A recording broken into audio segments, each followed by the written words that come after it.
And Stanton's a great example of that. Torres sends a fly ball out to right. Hunter Renfroe's got it, and the Red Sox have a date with the Rays. That was the last we saw of the New York Yankees, a team that finished its incredibly underwhelming 2021 season by being easily swept aside by the Boston Red Sox in the American League wildcard game. The Red Sox won that game 6-2, and yet that game was not as close as the score indicated. The Yankees were thoroughly outplayed all game. A bad Garrett Cole start, a lifeless offense, and stupid decisions on the base path made the Yankees a complete non-factor all night long. This was not at all what Yankees fans expected. Heading into the season, they thought the Bronx Bombers were going to capture their 28th title, but instead, for the 12th year in a row, they watched someone else lift the Commissioner's Trophy. The 2021 season was filled with highs and lows for the Yankees. The dynamic duo of Giancarlo Stanton and Aaron Judge combined for 74 home runs. Garrett Cole finished second for Cy Young, going 16-8 with a 3.23 ERA. Corey Kluber threw the team's first no-hitter since 1999. The Yankees turned 3 triple plays during the season, tying the Major League record. But unfortunately, for all the good moments the 2021 season produced, it gave us twice as many bad moments. A lifeless offense, heartbreaking losses, and an endless number of double plays, among many other problems, that led to the Yankees barely clinching a playoff spot on the final day of the regular season and then being eliminated just a few days later. The 2021 season proved that the Yankees still have many holes and problems that need to be fixed if they want to give the city of New York its first title in 10 years. As we approach the beginning of spring training for the 2022 season, Yankee fans are wondering, how do we fix this? What are the issues that need to be addressed? And what does this obviously talented baseball team need to do in order to finally get over the hump? This is the State of the New York Yankees 2022.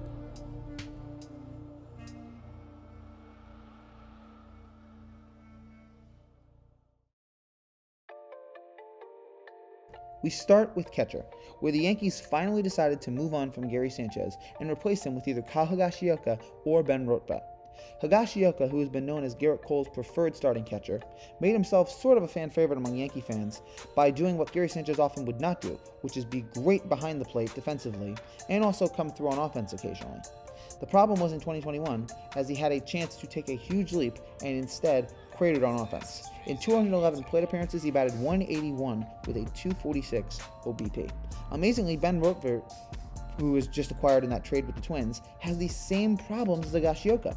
Rotbat, who was drafted in the second round of the 2016 draft by Minnesota, made his Major League debut in 2021, and in his 89 at-bats, he had 15 hits, 3 home runs, and a .169 batting average. But all the scouts believe that he is great behind the plate. So this is the trade we had to make. If we wanted to move on from Gary Sanchez, we had to replace them with 2 guys who can catch really well, and that is going to be nice to see that Garrett Cole's not going to have his own preferred catcher. We're going to have 2, it looks like, nice defensive catchers here, but 2 guys who can't really hit. Hopefully the new Yankee hitting coach can figure out a way to get both of these guys to swing better. I'm glad that we're going to see some new blood behind the plate, but man, these guys have to learn how to hit consistently. Otherwise, Yankee fans are going to turn on him just as quickly as they did with Gary. At first base is Anthony Rizzo. Rizzo brought some life into this Yankee team when he arrived last year. His dynamic offensive numbers, along with his stellar defense, made him a fan favorite immediately. Unfortunately, Rizzo got hit with COVID, and when he came back, his numbers weren't the same. He ended his 49 game with the Yankees with 8 home runs and a .249 batting average. Honestly, I'm okay with Rizzo coming back to this team. Yeah, I know he's not Matt Olson or Freddie Freeman, but we've all seen what this guy can do pre-COVID. It's not like this guy is bad by any stretch. It'd be nice to see what he can do with a full season to work with. And also, he's left-handed, and the Yankees desperately need more guys like that, as this team is overwhelmingly right-handed. Let's hope that the post-COVID effects have worn off and Rizzo returns to his pre-COVID state where he was such an electric spark to this team. At second base, Gleyber Torres. I, like every Yankee fan, am just absolutely dumbfounded by what happened to Gleyber Torres. The man who once hit 38 home runs in a season has turned into a guy who seemingly can't hit the ball out of the infield. Gleyber's offensive power is gone. His velocity is way down.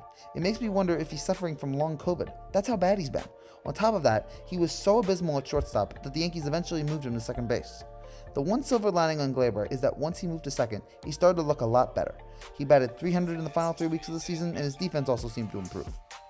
That slight resurgence of Gleyber is what is keeping him on the Yankees this year, although there is the possibility that he's only being used as someone the Yankees can put in trade packages. Gleyber is at a crossroads season. He has to keep up the pace that he did in the last month of the year, or he's gone. He needs to continue to show more discipline at the plate and to keep his balance when swinging. It would also be very helpful if he could find his power that he lost sometime in 2019 or 2020. I was ready for the Yankees to move on from Gleyber, but as long as he's here, I'm hoping that this year is the turnaround year for Gleyber. But I have my reservations. Then we go to shortstop. This was the Yankees' biggest question mark heading into the offseason, and the answer was to trade for Isaiah Kenner-Felfa, who I'm just going to call IKF from now on. One of the Yankees' biggest problems in 2021 was their defense, and that is something that IKF will improve on. A former Gold Glove winner, he's got a great arm and can make a lot of tough plays at short and third base if the Yankees need it. Offensively, he is an alien on this Yankee roster. A contact guy who doesn't strike out and rarely hits for power. There is no one on this Yankee roster who does that, and even if they were to do that, they would have those traits stomped out of them and turned into a home run or strikeout robot who just blindly takes orders like it's 1984. I hope they don't do that with IKF. His 13.3 strikeout rate was the 8th best in baseball last year, something that will definitely benefit the Bronx Bombers. Something that will not benefit them, however, is his .312 OBP and .357 slugging percentage, which are both below MLB average. IKF's power is something that will need to be addressed, but I'm glad we are adding a non-strikeout contact guy to this team who is also a good defender. He may not be as flashy as Carlos Correa or Trevor Story, but IKF could be the perfect shortstop for this team as long as he improves his hitting. At third base is Josh Donaldson. The former AL MVP drew the ire of Yankee fans last season when he attacked Garrett Cole for his use of spider tact. Now, he's one of us, as the Yankees acquired him in the trade with the Twins that included IKF. Donaldson brings another quality bat to the lineup, as last year he had a slash line of 247, 352, and 475 with a 127 OPS plus while hitting 26 home runs. The right-handed Donaldson is going to love hitting it to that short porch at Yankee Stadium. He also has a nice glove and arm, which will greatly improve the Yankees' infield defense. There are a couple of issues with Donaldson, one with being that he's now turning 36 years old, and the Yankees are going to be paying him a total of $50 million over the next 3 years. And he also has a tendency of being injury-prone, something that does not improve as you get older. Donaldson brings a good amount of talent to this Yankee team on both offense and defense. The question is, can he remain healthy and not suffer a dramatic drop in quality as he ages? The Yankees now have a legit third baseman, and I'm excited to see what he does. The infield utility man will be DJ LeMahieu. Arguably the biggest surprise of the 2021 Yankee season was how much of a drop-off DJ LeMahieu had. He was the most reliable hitter on the Yankees in the previous 2 seasons, which included him winning a batting title and finishing in the top 5 of the MVP vote twice. The Bombers rewarded him with a 6-year, $90 million contract last winter and was expecting that contract to pay off. Well, in year 1, that didn't happen. His offensive game plummeted. His OPS dropped 300 points. He hit .268 with only 10 home runs. Now, to cut DJ some slack, it was revealed at the end of the year that DJ was suffering from a sports hernia that required surgery. I can't imagine that an injury like that was only affecting him in the last few weeks of the year. That would honestly explain why DJ had such a terrible year, and I hope that was the reason for his shortcomings this past season, and not that all of a sudden he just forgot how to swing. I still have a lot of faith in DJ, and every Yankee fan should too. He was still terrific in the field last year. If he could just pick up where he left off in 2020 with his bat, he'll be back to the DJ of old. The Yankees are looking for a bounce-back year for DJ LeMahieu, and I think they are going to get it. In left field is Joey Gallo. Joey had a lot of great moments in the 2021 season. Unfortunately, very few of those were with the Yankees. Gallo batted 160 with the Bronx Bombers and struck out 88 times, which led the team, which is impressive considering how he wasn't even on the roster until the last 60 games. There were a few positives though with Gallo in New York, as he did hit 13 home runs and walked 16% of the time, which was the second best walk rate in the AL over the last 2 months. Joey Gallo to me is the epitome of everything wrong with the Yankees offense. That's not to say he is the biggest problem with the team, but his batting style, the home run or strikeout mentality, has been killing the Yankees for years now. Maybe there are other teams where this strategy works, but on the Yankees it has not worked, and it has been deadly to us in the postseason. Joey Gallo's offense, at least in the first year, just seemed like it was an extension of that. If this season is more of the same from Gallo, then I am not looking forward to it in the slightest. Hopefully the Yankees' new hitting coach can get Gallo to make better contact with the ball and help him strike out less. Here's hoping Gallo can make a sophomore season with the Yankees one to remember. In center field, Aaron Hicks. Last year we witnessed another Aaron Hicks season that was cut short due to injury. After 32 games, a torn wrist tender sheath required surgery and kept him out the remainder of the year. At this point, I'm just done with Hicks. His talent isn't good enough to make you forget about all the missed playing time. Unfortunately, the Yankees still have 4 more years left on Hicks' contract, so we have not seen the last of him. All we can hope for is that Hicks stays healthy and plays well. He really didn't do a whole lot when he was out there last year.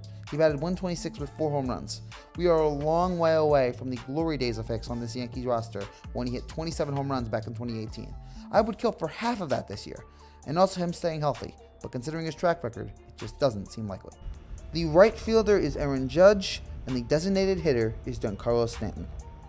We're probably going to spend the least amount of time talking about these two because there's really no issues. These two were awesome last year. They were the best players the Yankees had. Judge hit 39 home runs last year. Stanton hit 35. This is everything that we had expected to see out of these two in 2018. When they were first paired off together, we expected what we got here, and it was awesome to watch these two play every night. It was awesome watching them hit home runs back to back. It was awesome seeing this duo come alive. If you had told Yankees fans before the year that Judge and Stanton were both going to hit over 30 home runs and play almost 140 games, they played a combined 287 games together, you would think the Yankees would win the World Series. They didn't, and that's the problem. The one question, though, you do have is that this is the final year of Judge's contract. Are the Yankees going to extend them? They probably will. We'll have to wait and see how this year plays out. But no complaints about these two. They've been awesome, and as long as they're healthy, they should remain awesome. The Yankees player with the most pressure on him this year, by far, is their ace, Gerrit Cole. When the Yankees signed him in the 2019 offseason, he was expected to be the last piece in the World Championship puzzle. But the last 2 years have shown that the puzzle was only about halfway done, as new problems arose. While Cole was really good in 2021, going 16-8 with a 3.23 ERA and almost winning the Cy Young Award, the fans started to turn on him after a disappointing AL wildcard game, as Cole went only 2 innings and gave up 3 runs, including 2 home runs. Now, Cole did look worse after suffering a hamstring injury on September 7th, so I'm hoping that it was just a bad hamstring that kept Cole from being the dominant pitcher we've all come to expect. There was also the embarrassing Spider Tack episode in which Cole's spin rate took a nosedive after baseball banned the foreign substance on June 5th. While Cole was able to get back to form, it was not a good look for him to be involved in that in the first place. While Yankee fans have moved on from the sticky stuff, their biggest concern right now is Cole in the postseason. If they're paying this man $324 million, they expect him to show up in the biggest games. Me personally, I have not soured on Cole yet. This man is still one of the best pitchers in baseball, and the Yankees wouldn't have been in the position they were in last season without him. Also, I feel the Yankees wouldn't have won the wildcard game anyway, even with a strong Cole performance. The offense was just that bad. I think there is no reason, other than health, to believe that Cole won't have another Cy Young caliber season. The playoffs is a different story, of course, and that is what he will be judged on by Yankee fans. It's clear that the honeymoon is over between Cole and the Yankee fans. He has to become a lights-out pitcher in the postseason, otherwise the fans are going to turn on him. Whether or not that will happen, we'll have to wait and see. But I expect a dominant Cole over 162. The rest of the rotation is, for the most part, solid, but almost all of these guys have question marks. Luis Severino looked good in his return to the rotation, but injuries have kept him off the field for the last 2 seasons. He will be a great asset to this team if he's healthy, but that's a big if. Jordan Montgomery had a real solid 2021 with a 3.83 ERA, striking out 162 guys with an average of 9 strikeouts over 9 innings. If the Yankees decide to hit for him and give him run support, he could be a legitimate third starter on this team. Domingo Germán showed flashes of brilliance, but not enough to make you think he is a legitimate everyday starter. We'll see if he can redeem himself this season. Nestor Cortes became a fan favorite last year with his 2.9 ERA in his 14 starts. He's not a guy who's going to blow you away with his fastball, but instead someone who is able to be efficient enough to get the job done. He's going to need to learn how to pitch deeper in games in 2022, but if he does, he might become a star for this Yankee team if he keeps up what he started last year. The Yankees took a chance on Jameson Taillon last year, and it paid off. 144 innings and a 4.3 ERA is not bad for someone coming off Tommy John surgery while fighting an ankle injury. Taillon took some important baby steps. Now it's hopefully time for him to really blossom in 2022. Luis Gil, in his brief time with the Yankees, showed a lot of promise. He set a Yankees record by throwing 18 2/3 scoreless innings to start his Yankee career. A slight drop-off at the end of the season shouldn't worry Yankee fans too much. As long as he's able to cut down on the number of walks he throws, he might experience a breakout year in 2022. The Yankees bullpen looks to be maybe the strongest asset for this team. Jonathan Loáisiga and Clay Holmes were the stars of this bullpen last season. Loáisiga pitched a 2.17 ERA in 70 innings, while Clay Holmes became an absolute steal at the deadline for the Yankees, recording a 1.61 ERA in 25 games. Those two should continue their great years in 2022. Michael King, Lucas Lucky, Wendy Peralta, and Joely Rodriguez all were steady last season, and will hope to continue that into next season. Chad Green had a perfectly serviceable 3.17 ERA in 2021, but his 14 home runs were a huge step back from him, and is something that will need to be worked on. Albert Abreu struggled throughout the year and had a hard time holding onto a roster spot. We'll see if that's the case this season. Yankee fans should expect a little more of Steven Ridings as he was added to the 40-man in November. He only pitched 5 innings with the Yankees last year, but did strike out 7. Look to him being a possible breakout this season. The biggest question mark with this bullpen, though, is Aroldis Chapman. There was nothing more stressful last year than watching this man try to close games. In his last 38 appearances, Chapman recorded a whopping 5.4 ERA, while throughout the season, he had a career high of 21 earned runs and 9 home runs. Another player who looked to suffer post-Spider Tack, he walked 38 batters, which was 15% of the batters he faced. The once dominant Chapman took a huge step backward last year, and heading into 2022, he is no longer a lock to be this team's starting closer, especially with so many other guys in this pen who are younger and could be more consistent. In the final year of his contract, the 34-year-old has to step up for the Bronx Bombers. I would make him the closer for this team, but I would have a short leash on him. He continues these struggles in April, I put someone else in there. In this division with 3 other great teams in there, the Yankees can't afford to get off to a slow start, especially if that slow start is caused by a closer not being able to save games. I wouldn't mind seeing the Yankees have Chapman split the closer role with someone else. I probably wouldn't bring Chapman back next year, considering that he will probably be on the downside of his career. I would split that role among members of this bullpen to see if any one of those guys can become the starting closer next year, or if Chapman struggles this year. Chapman is the biggest red flag for the Yankee pitching, and his success or failure will make or break this bullpen. So that is where the Yankees are now. A very talented team, but with just enough problems to keep them from contending for a title. There are 4 things that are, in my opinion, keeping this team from their full potential. 1 is not being left-handed enough. This is not a new complaint. There are only 2 guys in the current starting lineup that are left-handed, and one of them is a switch hitter. Look, if all 7 right-handed guys hit 30 home runs, then we probably wouldn't complain. But they don't, and some of those guys were awful last year. If the Yankees aren't going to address this now, let's hope they do it at the deadline. Problem 2 is defense. The Yankees were absolutely abysmal when it came to fielding, as they were a combined negative 17 outs above average and negative 43 in defensive runs saved last year. For a team that was in so many one-run games last year, improving your defense is one way for you to be on the right side of those games. We'll see if the Yankees, having moved Gleyber to second, can start the move in the right direction when it comes to fielding. Problem 3, double plays. The Yankees last year were the 2nd worst team in regards to double plays, grounding into .94 double plays a game. Yankees new hitting coach Dylan Lawson is going to have to improve the launch angle for this team so that these grounders can turn into line drives that land just over the infielder's head or at the wall out of reach from the outfielder. The final problem is a problem that almost certainly won't get fixed, the Yankees home runner strikeout mentality. Look, I would love it if the Yankees would decide to teach their players about trying to hit singles and doubles instead of always telling them to hit one over the fence. That sometimes contact can be more important than power, but I know that that's not going to happen. Brian Cashman and his analytic goons are still connected to their computers, and their stupid computers are telling them this is the way to win, even though the Yankees haven't won a title in 12 years. It's just something that the Yankee fans are going to have to deal with and just hope that there are many more home runs than there are strikeouts. As long as Cashman's analytics are here, that is not going to change. And speaking of analytics, I've gone this whole video without talking about Aaron Boone. Well, there really isn't anything to say about Aaron Boone. We are stuck with his blindlessly following orders and mind-numbing press conferences where he talks about how it doesn't matter that the Yankees went 1 for 15 with runners in scoring position because they got good contact on that pop-up to the shortstop for 3 more years. We know that he's not the one running this team, so the only thing we can hope is that he doesn't give us any more embarrassing sound bites this season. But judging from past history, that will not happen. I also have one more problem that I didn't want to put in here because I'm not sure if it was just a last year thing, but the Yankees blew a lot of games in 2021. Whether it was the Field of Dreams game, the Astros game, the Red Sox game, any Mets game, and I'm sure there are 10 more that I'm missing. There are a lot of games that you can remember last year that we had and the bullpen gave it up. If any one of those games are different, the AL wildcard game is in the Bronx, not at Fenway.